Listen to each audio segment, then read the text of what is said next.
Correct है 124, incorrect है 23, negative 5.75, final ammo है 118.25। छोटू एसएफसी में जो प्रत्येक सप्ताह टेस्ट था उसका कंडक्शन एसएफसी फैमिली के ऊपर दिया गया था। Question Bihar SSC PT like बनाया गया था। क्वेश्चन सभी लोग बनाए चुका रहा, तो ज्यादातर लोग बताते ही हैं कैसे तैयारी करना चाहिए। तो कोशिश कीजिए कि जितना बताते हैं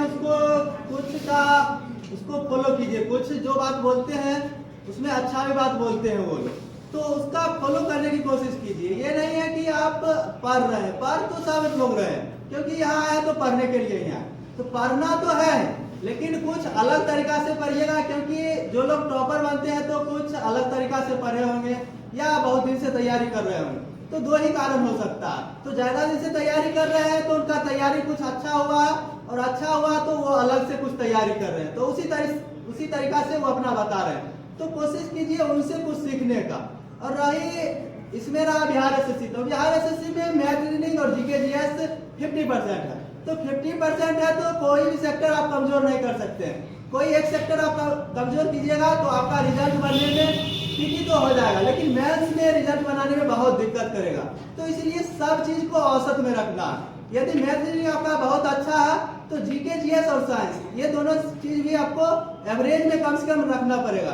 क्योंकि सिर्फ मैथ रीजनिंग यदि 75 बना लेते हैं तो उससे आपका रिजल्ट नहीं होने वाला है। कोई भी ऐसा स्टूडेंट होंगे जो 75 भी बना लीजिएगा और उसमें 20-25 नंबर लाइएगा 75 में, तो आपका रिजल्ट भी नहीं होगा, पीटी भी इस बार नहीं होगा। तो इसलिए कोशिश कीजिए सब चीज को औसत में रखना। एक औसत में रखिएगा तो रिजल्ट बनने में या कोई भी एग्जाम होगा औसत में तैयारी रहेगा तो आराम से रिजल्ट भी हो जाएगा और रिजल्ट भी बनेगा। और जहां भी पढ़ते हैं कम से कम आप रेगुलरिटी बना के रखिए। और जो लोग नए स्टूडेंट हैं, अभी नए स्टूडेंट होंगे उनका नंबर बहुत कम आ रहा होगा, और टॉपर का नंबर देखते होंगे तो लग रहा होगा कि मेरे पास तैयारी ही कुछ नहीं।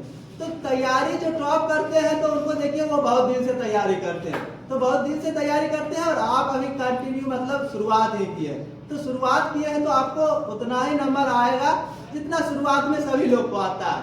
क्योंकि जो टॉप करते हैं उनका भी शुरुआत में वैसा ही नंबर आता था और उतना ही नंबर आता था। और ये रहा तैयारी के बाद। तो तैयारी के लिए और अभी जो 150 रहता है तो उसमें जो भी न्यू स्टूडेंट है ये नहीं है कि 150 में 150 कलर करना। आप 50 क्वेश्चन जानते हैं, 60 क्वेश्चन जानते हैं, उतना को ही कलर कीजिए और पूरा कंठस्थ रहिए। 4-5 से ज्यादा निगेटिव भी नहीं होना चाहिए, ये अभी सोचिए। ये नहीं कि अभी 120 नंबर लाना। सबसे पहले वो चीज आप तैयारी कीजिएगा तो अच्छा रहेगा और आपका एक्यूरेसी उसी से बढ़ेगा और तैयारी भी उसी से बढ़ सकता है। ना कि आप 120 मार दीजिएगा, कभी 70 नंबर आ जाएगा, कभी 30 नंबर आएगा, लगेगा कि कभी तैयारी हो गया है मेरा, तो पढ़ाई भी आप नहीं कीजिएगा। तो इसलिए आप निगेटिव पर कंट्रोल कीजिए अभी जो न्यू स्टूडेंट है, और जहां भी पढ़ते हैं रेगुलर रहे। और किसी यदि कोई भी क्वेश्चन नहीं बनता है कोई साथी से पूछिए जो अधिक जानकार है उनसे, या कोई टीचर या यूट्यूब, तो अभी खास करके मोबाइल पर बहुत ज्यादा है, तो यूट्यूब पर कोई भी क्वेश्चन सर्च कीजिएगा आराम से यूट्यूब पर आ जाएगा और कोई भी टीचर का देख लीजिए, उसका सोल्यूशन कर लीजिए। और उस टाइप का क्वेश्चन यदि एक बार नहीं बना तो अगला बार उस क्वेश्चन को छोड़ना नहीं है, कभी भी आए उस क्वेश्चन को छोड़ना ही नहीं है। तो उस तरीका से तैयारी करते रहे।